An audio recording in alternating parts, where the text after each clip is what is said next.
The sun was setting behind the metal towers of Sector 9 when the slave market came alive with noise. Traders shouted prices, buyers argued, and broken souls stood behind glowing cages, waiting for someone to decide their fate. But among all the noise, one cage remained strangely quiet. Inside it, 3 young alien siblings stood close together, 2 girls and 1 boy, trying not to look at anyone. People whispered as they walked by, "Those 3 are sterile." One merchant laughed. "Useless for families," a woman said. "No future. No value." The siblings heard every word. Their hands shook, their eyes stayed on the ground. They had already been rejected by 12 buyers today. And now, as evening came, the price tag above their cage flashed in red. Marking them as unwanted, stalked out the youngest girl. Barely 10, held her brother's arm and whispered, "Maybe tomorrow will be better." But her older sister knew better. She had seen how people looked at them, with disgust, with fear, with doubt. Nobody wanted children who could not have children. Their species valued fertility more than honor, and anyone born defective was treated like trash. Still, none of the shoppers knew the truth. None of them knew why these 3 were truly unwanted. As the market lights flickered on, a lonely human man named Aaron Halley walked through the rows. His 2 small children walked beside him, holding his hands tightly. Aaron had not come to buy anyone. He had come only to sell old metal parts. But something strange pulled his attention to the silent cage. His daughter tugged his sleeve.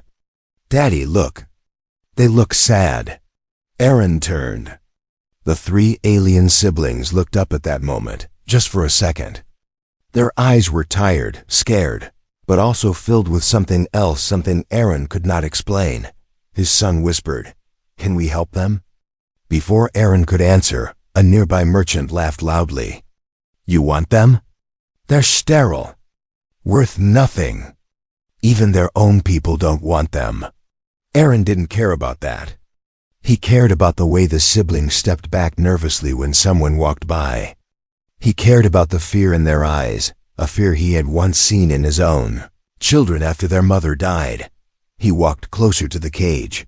The eldest sibling, a girl with silver marks on her skin, tried to look confident. "Sir, we will not cause trouble," she said softly. "We clean, cook, and work hard. We learn fast. We only need a safe home." Her voice was steady, but her hands trembled. Aaron felt something shift inside him. His children quietly stood beside him, looking at the aliens with innocent curiosity, not judgment. "How much?"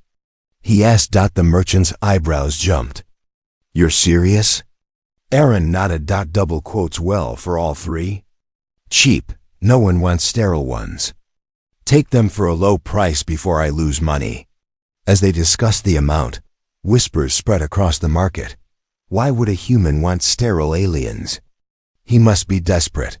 What a foolish man. Aaron tried to ignore them, but he saw the siblings flinch at every cruel word. Finally, the merchant opened the cage. "You're their problem now," he said with a smirk.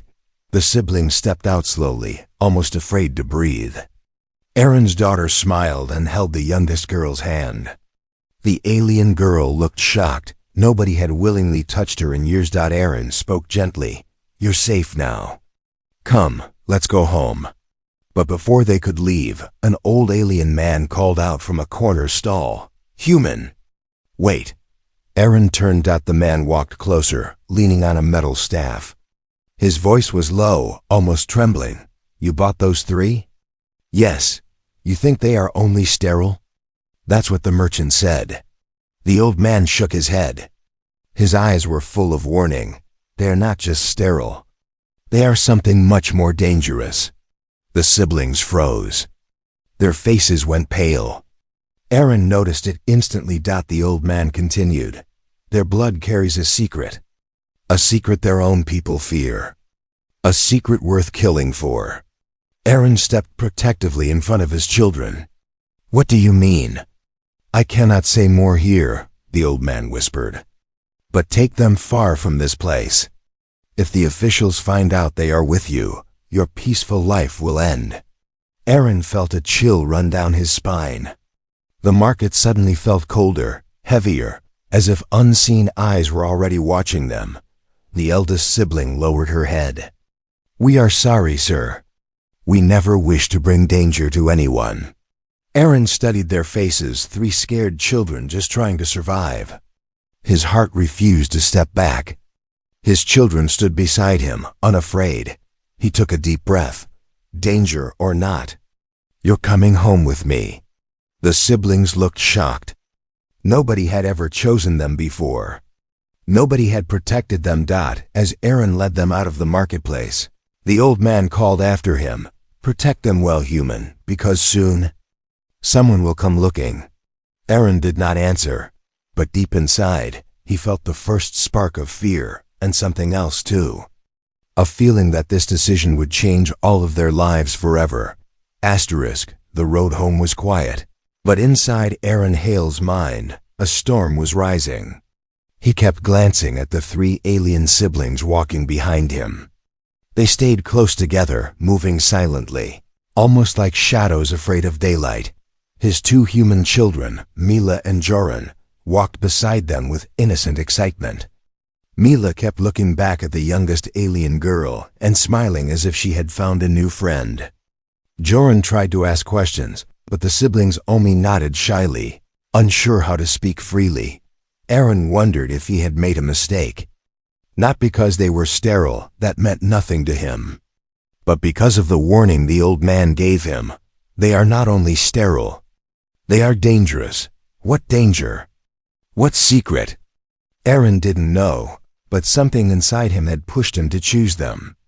Maybe it was the way they stood in that cage, hopeless, trembling, yet trying to act strong. Maybe he saw a reflection of his own children, who once stood the same way after their mother died. When they reached Aaron's small home at the edge of Sector 9, the siblings stopped at the doorway. They exchanged uncertain glances, as if stepping inside a family home was something they were no longer allowed to do. "You can come in," Aaron said gently. The eldest sister, Lyra, bowed her head before entering.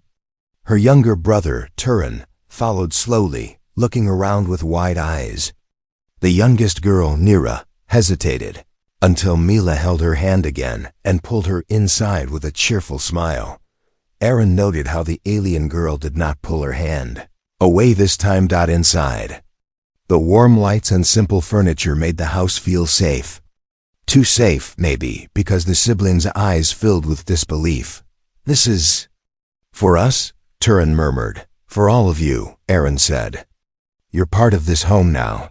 The siblings exchanged a look of pure confusion. No one had ever called them part of anything. Mila quickly took Nira upstairs to show her toys. Joran grabbed Turin and dragged him to see the kitchen. Lyra remained standing near the door, unsure if she was allowed to sit. "You don't need permission to exist," Aaron said with a soft smile. "You are safe here, sit." Lyra finally sat on the edge of the sofa, her posture stiff, like a soldier waiting for orders. Aaron brought them warm food. They stared at it silently. "You can eat," he encouraged. Turin took a small bite. His eyes widened. "This is the best thing I have tasted in years." Nira ate quietly, trying not to cry. Lyra whispered, "We do not know how to thank you." Aaron shook his head. "You don't owe me anything." But Lyra looked down.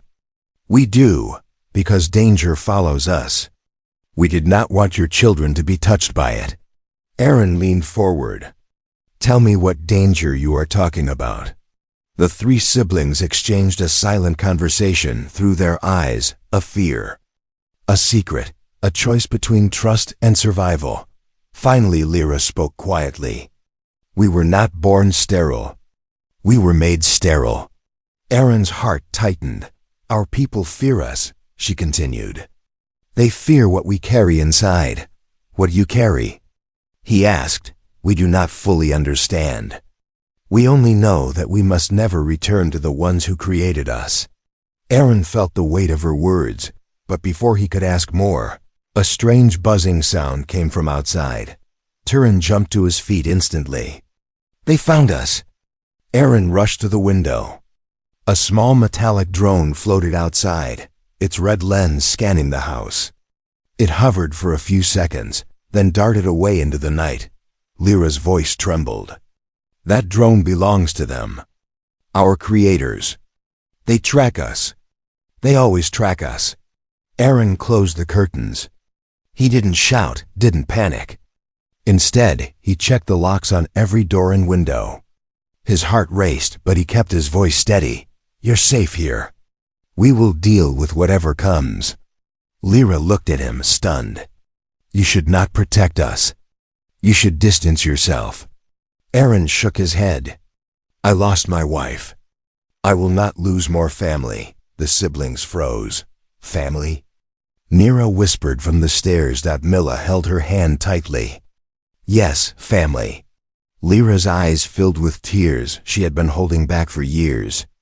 No one had ever spoken that word to them without mockery. Aaron placed a blanket around her shoulders. You're home now. Whatever secret you carry, we will face it together. But even as he said those words, he knew the danger was real. Someone somewhere was already watching, and the siblings' secret was far darker than he could imagine. Night settled over Aaron Hell's small home, but sleep did not come easily for anyone inside. The three alien siblings sat together on the living room floor, wrapped in blankets, whispering in their own soft language. Aaron watched from the kitchen doorway, unsure how to begin the conversation he knew must happen. The drone earlier had not been a mistake. Someone had found their trail. Aaron's children were asleep upstairs. But even then, he kept the lights dim and the curtains closed. Finally, Aaron stepped forward. Tell me the truth, he said gently. You said you were not born sterile. What happened to you? Lyra, the eldest, lifted her eyes. They were full of exhaustion. Our people changed us, she said quietly. Changed you how? They removed something from us and added something else. Turin, her younger brother, shifted uncomfortably. It hurts to remember, he whispered. Nira, the smallest, rested her head on Lyra's arm. She looked tired, as if memories alone drained her strength. Aaron sat down near them. I'm not here to judge you. I'm here to understand. Lyra took a slow breath. Our species created a program called the Memory Bond Project, she began. It was meant to build soldiers who could share thoughts instantly. Soldiers who could fight as one mind. Aaron frowned. Mind sharing? Yes, she nodded. If one of us learned a skill, all would know it. If one of us sensed danger, all would feel it. We were supposed to be perfect protectors. Aaron felt a cold shiver. And the three of you were part of this program? Turin nodded. We were the youngest group. We trained together, lived together, thought together. Then why would they sterilize you? Aaron asked. Silence fell. Lyra's eyes darkened. Because we refused, she said simply. Refused what? Refused to kill. Aaron's breath caught. Lyra continued, voice trembling. The Memory Bond Project was not only for protection. It was to create soldiers who would obey any order, even terrible ones. When our training leaders told us to harm innocent captives, we could not do it. Terran's jaw tightened. We broke formation. We fought back. We escaped. And for that, Lyra whispered, they punished us. They took away our ability to create families. They marked us as broken, as a warning to others. Aaron felt anger burning inside him. Children punished for showing mercy. Children punished for choosing life over violence. Nira suddenly clutched her head. A faint glowing line appeared across her neck, pulsing slowly like a heartbeat. Aaron moved forward. Nira, what's happening? It is the memory seal, Lyra said, fear rising in her voice. It activates when we talk about our past for too long. Nira whimpered softly. We're not allowed to remember everything, Turin added. If we speak too much, it tries to shut us down. Aaron felt a mix of shock and helpless anger. Who designed something so cruel? Our leaders, Lyra whispered. They feared soldiers who felt too much, loved too much, questioned too much. Aaron clenched his fists. You were children, not weapons. Lyra wiped Mira's tears. But to them, we were both. Outside, a distant hum echoed, another drone passing overhead. Turin stiffened immediately. They're searching, he said. They know we activated our memory seals, Lyra added. They always know. Aaron stood. Then we'll protect this house. And we'll protect you. Turin's eyes widened. You would defend us? Even after knowing what we are? Aaron nodded. Your children who were hurt for doing the right thing. That makes you worth protecting. Lyra stared at him with disbelief. No one has ever said that to us. Aaron knelt in front of her. You're safe here. And whatever secret your people fear, we will face it together. Suddenly, Turin gasped and fell forward, his hands hitting the floor. A bright red glow spread across the patterns on his skin, pulsing violently. Turin! Lyra cried, grabbing him. It's happening again, Nira whispered, terrified. The tracker inside him. It's waking up. Aaron rushed to Turin's side. What does it mean? Lyra looked up with dread. It means they have locked onto us. They know exactly where we are. Aaron felt his stomach drop. The danger was not coming. It was already here. Turin lay on the floor trembling, his skin glowing in sharp red pulses that brightened the dark room. Every pulse matched his rapid heartbeat, each brighter and faster than the last. Lyra and Nira held him tightly, trying to keep him still, but fear shook their hands. Aaron knelt beside them. What's happening to him? Lyra's voice cracked. The tracker inside him. It is reacting to a command signal. They activated it. Aaron felt ice settle in his stomach. Is he in pain? Yes, Turin whispered through clenched teeth. It feels like fire under my skin. Lyra turned to Aaron with desperate eyes. When the tracker turns red, it means they have found our exact location. Aaron stood immediately, locking all windows and switching off the remaining lights. His hands shook, but his mind stayed sharp. He had survived war zones before. He had handled danger to protect his children. He could handle this too. Everyone stay low, he said, voice steady. But Nira clung to Lyra, her small body trembling. Big sister. They're coming. I can feel them. Aaron looked at Lyra. Feel them? Lyra nodded slowly. We still have pieces of the memory bond inside us. Sometimes, we sense danger before it arrives. Aaron didn't know what shocked him more, their abilities or the fear in their young faces. He moved quickly, opening a hidden door under the staircase. In here, it leads to an old storage room beneath the house. You'll be safe for now. Lyra hesitated. We do not want your family hurt. This is our problem, not yours. Aaron leaned close, his voice firm but gentle. You're part of this family now. We protect each other. Turin tried to stand, but his legs shook. Aaron lifted him in his arms, the boy's skin still glowing hot. You're safe, Aaron said. I won't let anyone touch you. The siblings stared at him with disbelief. No adult had ever protected them like this. Inside the storage room, Mila and Joran were already awake, frightened by the noise. Mila ran to Aaron. Daddy, what's going on? Aaron knelt, placing Turin on a mattress. We have guests who need our help, he said softly.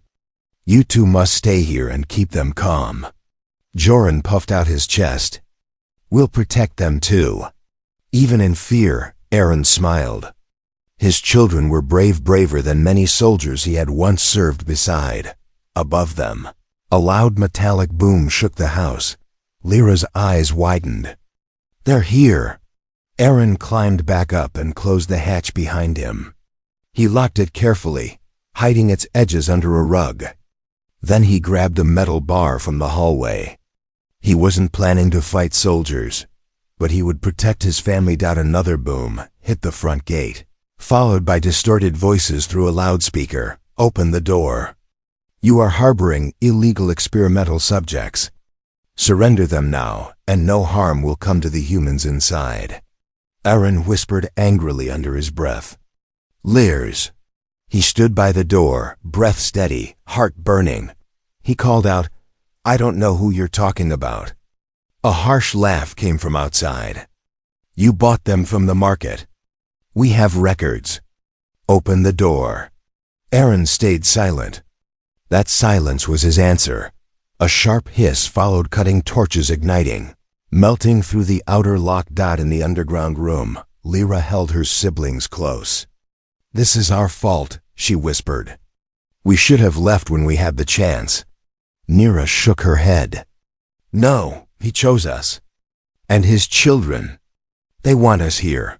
Turin, still glowing weakly, murmured, We cannot let them hurt this family. The room vibrated as soldiers stepped onto the front porch. Nira started crying softly. What will happen to us? Lyra kissed her forehead.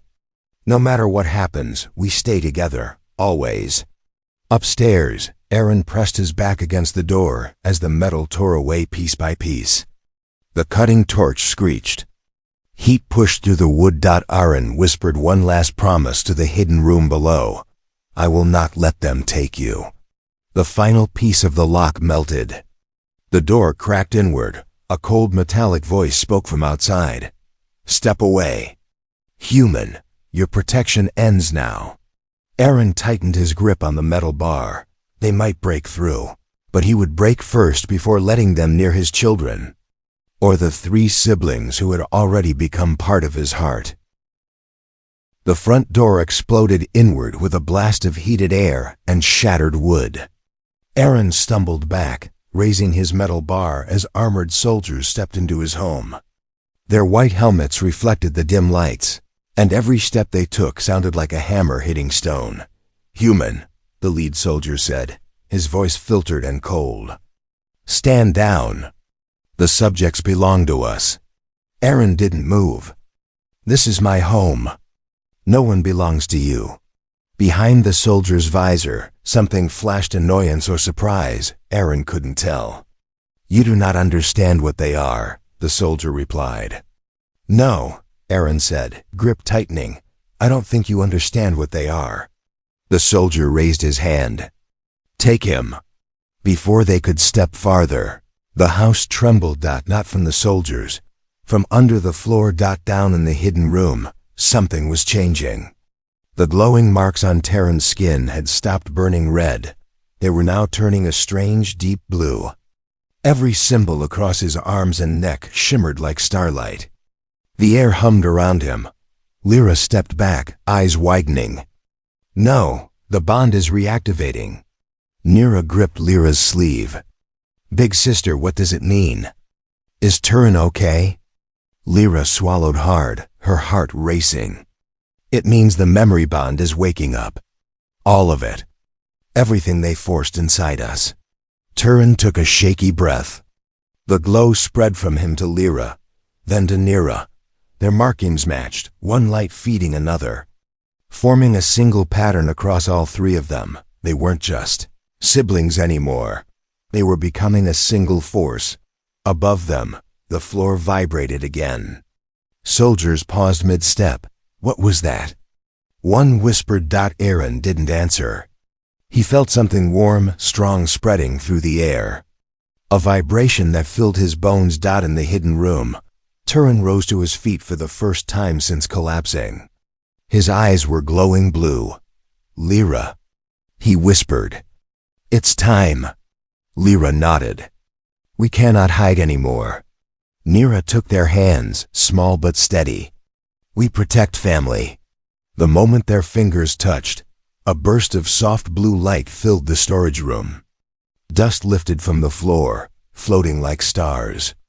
Energy moved across their joined hands like liquid fire. Upstairs, the soldiers stepped back, confused. "Sir," one said nervously, "our scanners. They're failing." The lead soldier adjusted his helmet. Impossible. The subject's power was sealed. But it wasn't sealed anymore. A beam of blue light shot upward through the hatch's edges, pushing the rug aside. The wooden boards cracked, glowing from beneath. Aaron took a step back, shielding his eyes. "What are they doing?" A voice echoed from below, 3 voices speaking as one. "We will not run anymore." The floor shattered upward. Soldiers staggered back as blue energy erupted like a wave. But it didn't burn, didn't destroy. It simply pushed everything away gently, yet with unstoppable force. Aaron felt the wave pass through him like warm wind, comforting. Protective, the 3 siblings rose from the opening, floating slightly above the ground. Their eyes glowed bright blue. Their skin markings pulsed with the same rhythm. Nira looked so small, yet she radiated strength. Lyra's expression was calm and fierce. Turin stood tall, his earlier pain completely gone. The soldiers lifted their weapons. "Do not fire!" Their leader barked. "They're not supposed to be this strong." Lyra stepped forward. "You hurt us. You hunted us. You tried to erase us." Terran's voice joined hers, calm but powerful. "We wanted peace." Nira lifted her head. "And we found family." Aaron felt something burn in his chest, pride, fear, and awe all mixed together. Mila and Joran peeked from behind the broken wall, eyes wide with amazement. The lead soldier steadied his weapon. "The bond cannot be allowed to exist. You are too dangerous." Lyra raised her hand. "So are you." But instead of attacking, she created a shimmering barrier that expanded outward, gently pushing the soldiers back toward the doorway. It was not a weapon. It was a shield. Energy rippled across the room, protecting everything: Aaron, his children, the house itself. The lead soldier struggled against the barrier. "Your power. It was supposed to be sealed." How Turin answered him with quiet strength. "You sealed our emotions. You sealed our memories. But you never sealed our choice." The barrier surged one last time, lifting the soldiers off their feet and throwing them out the front door in a burst of blue light. They landed in the street, weapons flickering USELESSLY. Inside, the glowing slowly faded. The siblings collapsed to their knees, exhausted. The room grew silent again. Aaron rushed to them, helping them up gently. Lyra gasped for air. "We didn't hurt them, did we?" Aaron shook his head. "No, you protected us." Nira smiled weakly. "That is what family does." But Terran's eyes darkened with new fear. "This was only the first team," he whispered. "More will come." Blue sparks still floated in the air as the siblings tried to catch their breath. Their power had protected everyone, but it drained them deeply. Aaron helped Lyra sit on the couch while Joran brought water, and Mila held Nira's shaking hands. Outside, alarms echoed through Sector 9. The first soldiers had already retreated, shouting into their radios. Aaron could hear every word. "Send reinforcements. They activated the bond. We need containment teams now." Aaron felt a flame rise in his chest. They weren't coming to talk. They weren't coming to negotiate. They were coming to take the siblings, dead or alive. Terran's eyes flickered with fading blue light. "They won't stop. They know we will never go back." Lyra looked at Aaron. "You should run with your children. You still have time." Aaron shook his head immediately. "You are part of this family. We don't leave family behind." Lyra's throat tightened. "No one has ever said that to us before." Before any of them could speak more, a deep, metallic boom shook the street. The entire house trembled. Mila screamed. Joran grabbed his father's arm. Nira covered her ears. Aaron rushed to the window. His breath froze. 10 armored vehicles lined the street. Red searchlights cut through the night. Dozens of soldiers marched in formation, weapons glowing with stun charges and containment nets. A voice boomed from a loudspeaker. "This is the Central Authority. Surrender the subjects immediately." Aaron stepped back from the window. "Face hard. They want a war," he whispered. But they came to the wrong home. Lyra stood up slowly, wobbling. "We cannot fight them all. We are too tired." Turin shook his head. "No, we do not need to fight them. We only need to protect this house." Aaron put a hand on his shoulder. "And I'll protect you." The siblings looked at him in disbelief. A fully grown human man, with no powers, no armor, no training left in him, standing beside them as if he were made of steel. Outside, soldiers lined up. Target beams swept across the windows. A heavy battering device rolled toward the house. "Final warning," the loudspeaker shouted. "Surrender or be terminated." Mila began to cry softly. Nira hugged her, glowing slightly from leftover energy. "It's okay," Nira whispered. "We are together." Then something unexpected happened. Turin stepped forward, placing his hand on Lyra's and Nira's shoulders. He closed his eyes. Blue lines reappeared on their skin. "Don't," Lyra whispered. "You will burn yourself out." But Turin's voice was calm. "This house gave us warmth, kindness, and family. I will not let it fall." A hum filled the room. Aaron felt the air tighten around him. The siblings joined hands. Their eyes opened. Their glow was brighter, steadier, deeper than before. Not wild energy. Controlled power. "Stay behind us," Lyra told Aaron gently. "You already saved us once. Now let us return the gift." The battering weapon outside charged and fired.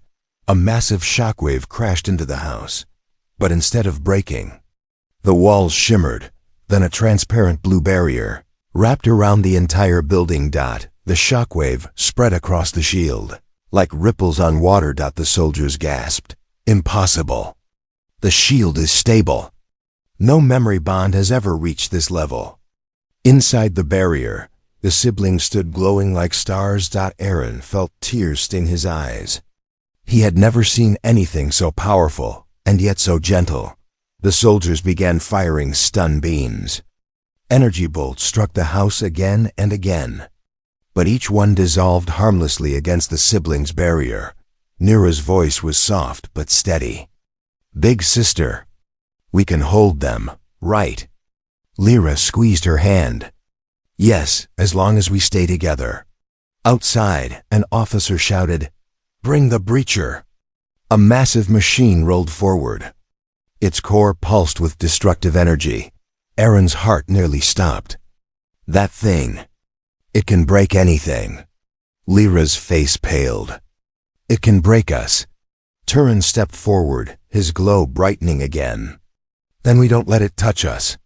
The breacher charged, but before it could fire, Aaron stepped between the siblings and the window, raising his arms. "Dad!" Mila screamed, "Aaron!" Lyra cried. The breacher's beam shot straight toward him, but the siblings acted instantly. Their combined power surged, pulling Aaron back and forming a second layer of shielding around him. Specifically, the destructive beam hit the outer barrier, shaking the entire neighborhood. Cracks formed, blue sparks shot out. The siblings screamed from the strain, but the shield held. Barely. When the light faded, Turin collapsed to his knees. Lyra gasped for breath. Nira trembled violently. Aaron knelt beside them. "You saved us," he whispered. Lyra smiled weakly. "We saved our family." Outside, soldiers were preparing another strike. Turin looked at the lights gathering for a second attack. His voice was faint. "This isn't over. The next blow might destroy us." Aaron clenched his fists, heart burning with fierce love. "Then we find another way, together." The shield around Aaron's home flickered like a dying flame. "Lyra, Turin and Nira stood together, shaking from exhaustion. Outside, soldiers prepared for a second strike. Their weapons glowed red, humming with deadly energy. Aaron looked at the siblings, 3 children, who were never allowed to be children, and felt something break inside him. He could not let them face this alone. He stepped between them again. "Aaron, don't!" Lyra cried. "They will kill you." Turin shouted. "You are human. You cannot take that attack," Nira whispered. Aaron shook his head. "You gave everything you had to protect this home. Now it's my turn." The siblings stared at him, stunned. No one had ever stood for them like this.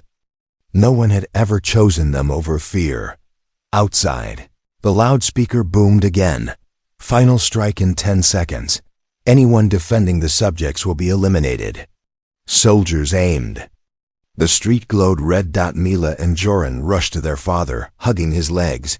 "Daddy, don't go," Mila whispered. "We want them to stay." "Don't let them take our family," Joran said bravely. Aaron rested a hand on their heads. "I won't," he promised. "Not today. Not ever." Then he turned to the siblings. "You are not weapons. You are not experiments. You are children who deserve a future. And if they want to take you," his voice hardened like steel, "they will go through me first." Lyra pressed a hand over her mouth. Turin felt tears burn his eyes. Nira cried openly. They had been rejected, punished, hunted. But now someone stood for them without hesitation. The countdown continued. 7, 6, 5. Lyra stepped forward, placing her glowing hand on Aaron's back. "You are our family. Our bond grows stronger with you." Turin put his hand on Aaron's shoulder. "You protected us without power. That is strength we never understood." Nira wrapped her arms around his waist. "And we will not let you stand alone." Their blue light rose once more, not wild, not unstable, but calm and focused, mixing with something they had never felt before. Love. The memory bond hummed softly. Not the forced bond of soldiers, but a chosen bond, a new bond. Outside, the weapons reached maximum charge. 3, 2, 1. The final blast fired. A massive red beam roared toward the house, but this time, something different happened. The siblings didn't raise his shield. Aaron did, or rather, the bond used him. A soft blue light rose from Aaron's chest, spreading across the siblings, the children, the house. It was gentle, warm, almost alive. The memory bond merged with Aaron's protective instinct, creating something the soldiers never prepared for. The siblings' power alone could only shield. But with Aaron's will, it transformed. The red beam collided with the blue barrier and shattered like glass. Shockwaves spread through the street. Soldiers were thrown back. Their machines went dark. The loudspeaker fizzled into silence. When the light faded, Aaron stood tall, unharmed. The siblings glowed softly, leaning against him. Turin whispered, awestruck, "The bond. It accepted him." Lyra nodded slowly. "He is one of us now." Nira looked up at Aaron. "You are our father." Aaron's breath caught Dot. No one had called him that with such pure trust since his wife passed away. He placed a hand on each of their heads. "And you 3 are my children now." Across the street, soldiers struggled to stand. The commander ripped off his helmet, staring at the family in disbelief. "The bond has never merged with a human," he muttered. "This is impossible." Lyra stepped forward, her voice firm. "It is not impossible. It is choice. We chose peace," Turin added. "And he chose us," Nira finished. The commander hesitated as a crowd of neighbors gathered, drawn by the explosion. They stared at Aaron and the siblings, not with fear, but with awe and sympathy. A neighbor spoke first. "They defended us." Another added, "The soldiers attacked innocent children."